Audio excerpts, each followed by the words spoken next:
I lift my hands to the coming King, to the great I am. To you I sing, for you're the one who reigns within my heart.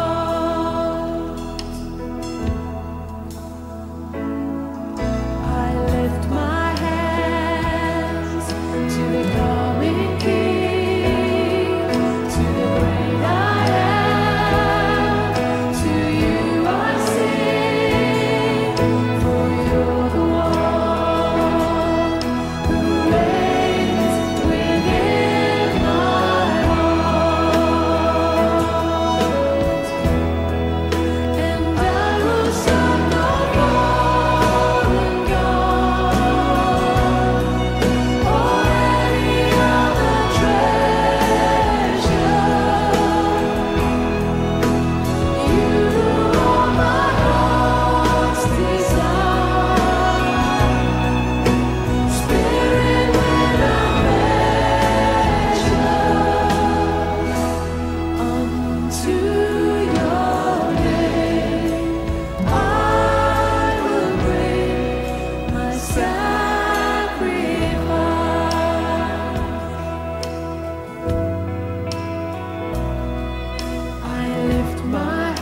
I'll be reading from verse 14 up to including verse 16. I'm reading from the English Standard Version. I'm done. You are the light of the world. The city set on a hill cannot be hidden. Nor do people light a lamp and put it under a basket, but on a stand, and gives light to all in the house. In the same way, let your light shine before others, so that they may see your good works and give glory to your Father who is in verse this morning, verse 14.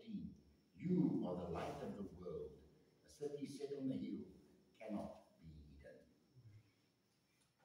Friends, here in this statement, the Lord tells us that we are exactly what He claimed to be. In John chapter 9, verse 5, the Lord says, as long as I am in the world, I am the light of the world. Those are the words of the Lord. Friends, what the Lord is saying to you this morning by His Spirit is that you are an important person as a Christian. That Christians are important people in the world. That's not a source of pride. That's a reality. Because normally we think of important people as people who have prominent positions. We think of people who are important as people that are well known. And yet, as the Lord delivered the Sermon on the Mount, He was speaking to ordinary people. People just like you and I. And He called them. And He calls you this morning. He says, you are the light of the world. I've preached on this before. And I'll probably preach on it many times in the future. Because we need to be reminded of who we are in this world of darkness. And of late, I've been watching a lot of YouTube. I don't comment a lot on Facebook and YouTube, but I read a lot. And I notice a lot on Facebook. And how many Christians are not light. How many Christians on Facebook are actually darkness. Who, when given an opportunity to be light, aren't light. They're not. In darkness. And yet they call themselves Christians. And it reminded me. So often we spend a lot of time on the deep things of God, but we forget the very basic things.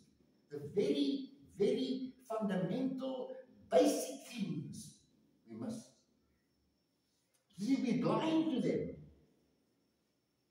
And if you go on Facebook and YouTube now, you'll see that this world is absolutely, horribly confused. Horribly confused. I've been watching YouTube on the politics that are going on in the world because I like politics.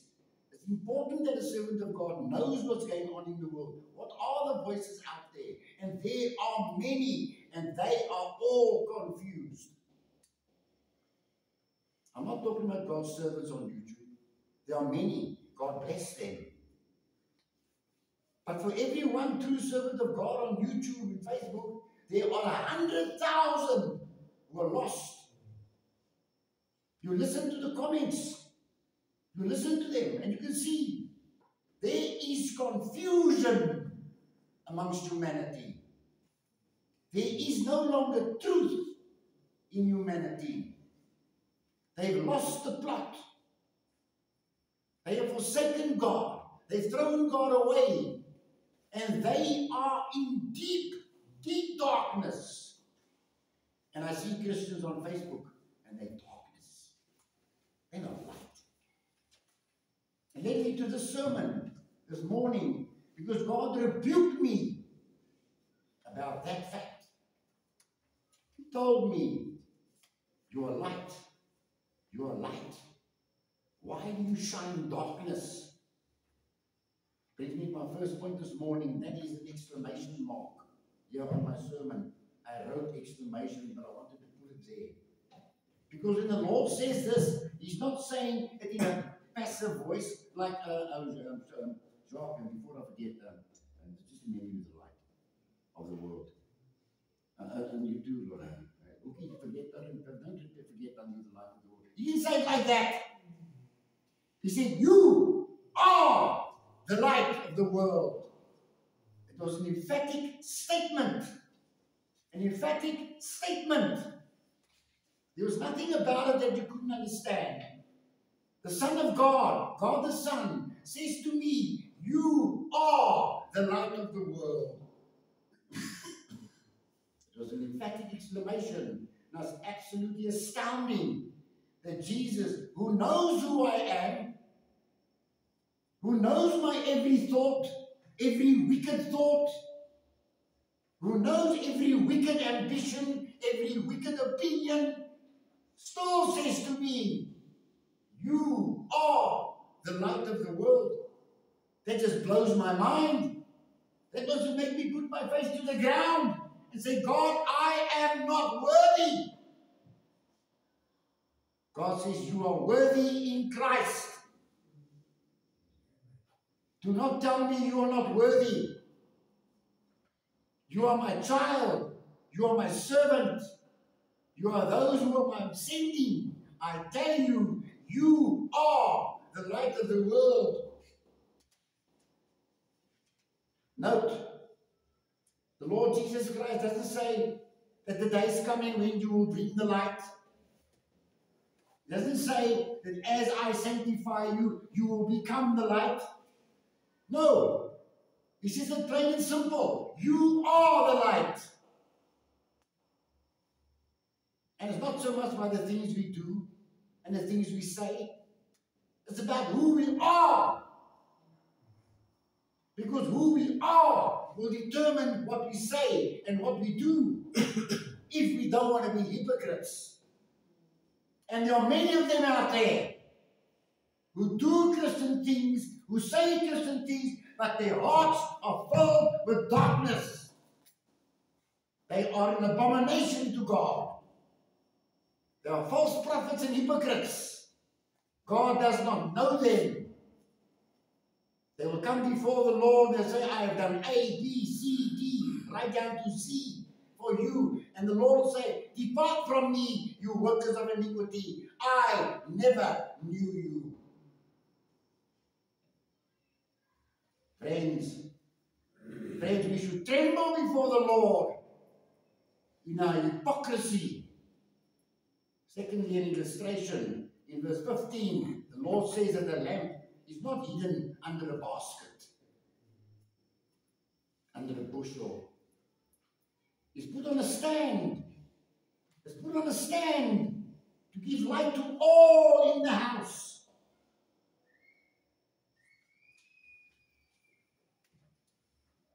If I walk into a dark room and I put on the light, yes, you should look at the light, we'll get to that.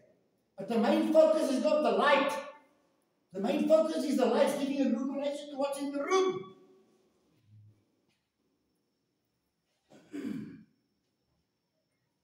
Yes, your Christianity should be seen. You should be seen to be a Christian by who you are, influencing what you say and what you do, not pandering to the audience you're in at that moment. Some people have got the opinion of the conversation they're in. And they differ as a person. From every group they go to, they become a different person. You hypocrite! You hypocrite! God says you are the light. Friends, verse 15, the Lord says that the lamp is put not hidden under a basket. A light is to be seen. You are to be visible. People are to look to you for guidance. And they get condemnation. They are to look to you for guidance and they get insults. Friends, the very life you live is the light of the world. And what's in your heart, what's really, really in your heart, not what you say is in your heart, what God knows is in your heart, will determine what you say and what you do. Secondly, a light is to guide. Do we guide? Do we? Or are we too busy condemning? Too busy being right? Too busy taking the moral high ground? Too busy being too holy? Looking at the unsaved as our enemy? Failing to see that the devil is our enemy? And that we were all like them, whom we now condemn, whom we now insult. We were all like them. If it was not for God's grace, we would still be like them. Can I get an amen? Amen. Can I get an amen? The light is to guide. When a plane comes in to Cape Town Airport in the red-eye flight, 1 o'clock in the morning, the only thing to guide that pilot is the light on the runway. That's what you are. Forgive me for pointing back at me. I didn't stand innocent this morning. I stand rebuked by God. God bless me by rebuking me. Friends, I lived in Umtunsini. The whole town is a conservatory where the herd of zebras eating the people's geraniums on their lawns. When that herd of zebra gave birth to a little foal, the whole town had a public holiday. Only 3,500 people in the town with 5 churches. But they had a lovely wooden plank walkway through the mangroves. You could go walk at night. And all along that path was lights. And if you wanted to know where to walk, you followed the light. Can people follow you? Can people follow you?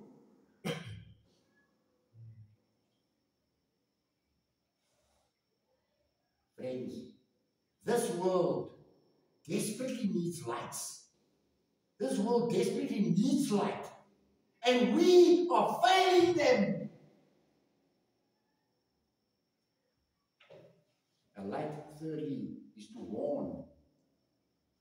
When you see a flashing light, you're driving along. You see a flashing light. What's the first thing you think? Hou jou oë oop, broertjie. Maak oop jou oë. Daar's ietsie voor. Vat note. To use a common language today. Vat note. There's something ahead.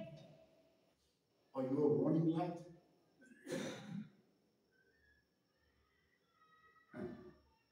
Then fourthly, light gives a sense of security and comfort.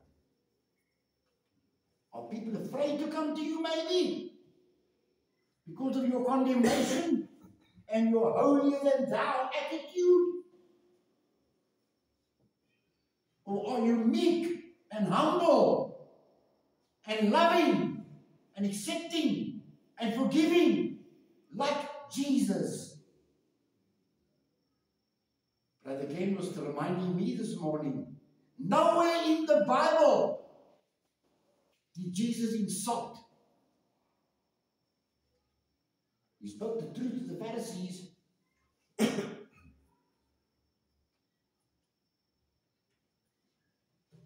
Thirdly, the reason, the purpose. The purpose. In verse 16, the Lord says, let's read it. Somebody read verse 16 for me, Jacques. Vers 16. Laat julle lig so skyn voor die mense dat hulle julle goeie werke kan sien en julle Vader wat in die hemel is verheerlik. That's what you're there for. That's what you're there for. God says you're a light because He wants to do good works through you. To draw them that you're cursing to Him. You don't know who you're talking to. Oh, we talk of the doctrine of the elect. Do we really believe it? Who would have thought that Paul was elect?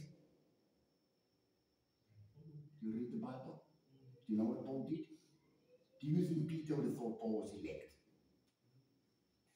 I don't think so. He was a persecutor and a murderer of God's people.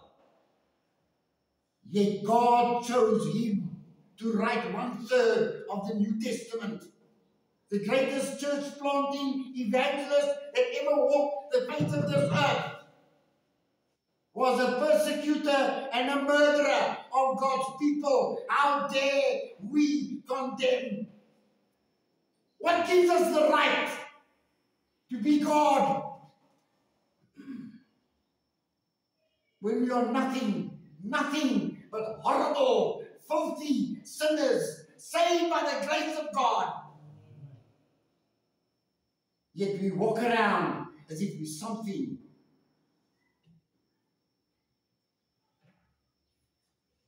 God says, for all those hearing me on the camera and on YouTube, God says, you are the light. I see Christians who are nothing but darkness. And it breaks my heart.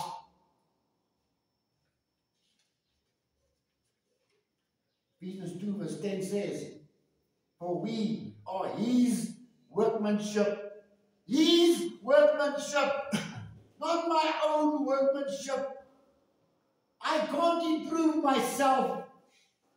I weep before the Lord because of my own inadequacy to overcome my sinful heart. I need Him desperately. The world needs Him desperately. And God has chosen you and I. And He says to you, you are light. I challenge you again. Are you light? Are you?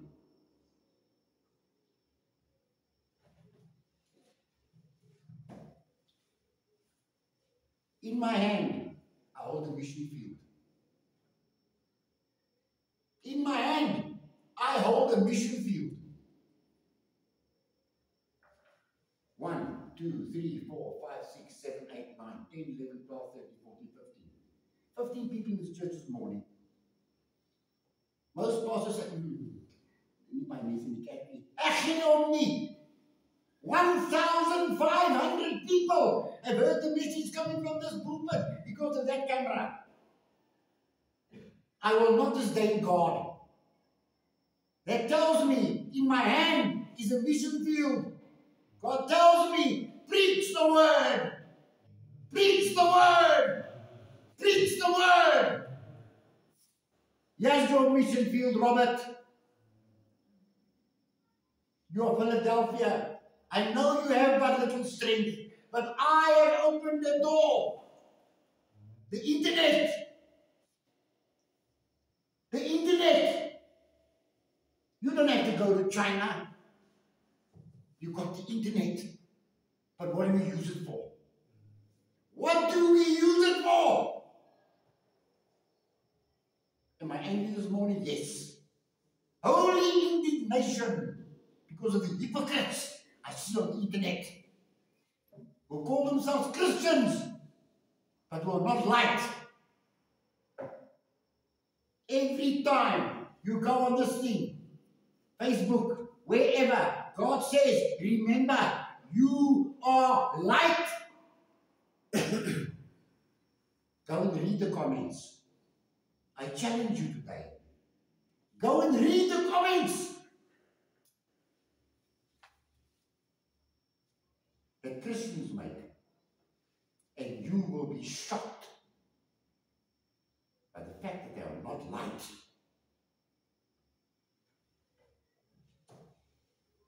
In conclusion this morning, I leave you with this encouragement from the Lord Jesus.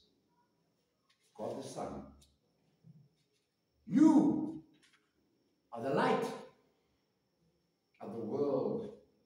Let your light shine so that others may see your good works. Motivated by who you are in your inner being. Not that fake person that you portray to the world. So that I'm not Dis geen heilige. Dis geen heilig. God ken je hart. Hy lees iets soos 'n boek. Let your light shine, God says, so that they, those whom you curse, may see and be drawn to me. Because it's all about me, not about you. Amen. May God bless you. Let's bow. Gracious and loving Heavenly Father, I thank you for your discipline this week, Lord. I thank you and I praise you for your discipline. Father, help us to be light. Help us to shine. Help us to shine and point the way to God. Help us to illuminate the evil of the world, Lord. But Father, help us to know that if we do not have love, we do not have anything. If we don't have love, we mean nothing. Father, please, Lord, forgive us for our sin. Forgive us for what we have done with your word, Lord. Forgive us for how we have forgotten who we are. We are light. We are light, Lord. Father, help us to shine in the darkness. Help us to lead the way. Help us to be guides. Help us to know that our enemy is not flesh and blood. Rebuke the evil one, Lord. Rebuke him. Bind him. Cast him away from us, Lord. Throw open the doors, Lord, that we walk through them. And help us, Lord, to preach the gospel of God, the gospel of Christ. And to be light that this dark world, these lost people, Lord, for whom Christ died, may see hope, may see a path. Bless us, Lord, as we go our separate ways. Bless us in the week. Continually, by your precious Spirit, remind us of who we are. Father, remind us of those things that we forget, that we learned as baby Christians, Father. We ask these things not because we deserve anything, my Lord and my God, for we deserve only death. I thank you for your wonderful grace, your wonderful mercy. I thank you that you came looking for me. Bless you, Lord. I thank you that you came looking for each person seated here this morning. Bless you, Lord. Father, help us to be humble. Father, remove all this false, hideous pride in our hearts. Father, this desire to be seen and heard and to be something. Father, may we fade to absolutely nothing. As the mist disappears before the rising sun, may we disappear in the glory of Christ. That ye may be seen, Lord, that ye may be glorified, that people in their thousands would fall on their faces and say, Lord, forgive us, for we have sinned. We ask this, Lord, for the glory of your name. May no name of any person be mentioned. May no man, no woman rob God of his glory. May you be high and lifted up. May you be seen as Isaiah saw you, Lord. May we see you as Isaiah saw you, Lord. High and lifted up. May we hear the seraphim singing, Holy, holy, holy is the Lord God Almighty. Your word is truth. Help us to bury your word in our hearts. Meaningfully, Lord. In fear and in trembling, knowing who you are, knowing that you will not let sin go unpunished. We pray for mercy, Lord. We pray for cleansing. We pray for guidance. We pray for wisdom. We pray for understanding. Help us to see as you see. In the precious name of Jesus we pray. Amen. Please stand for the benediction. And please take for a couple.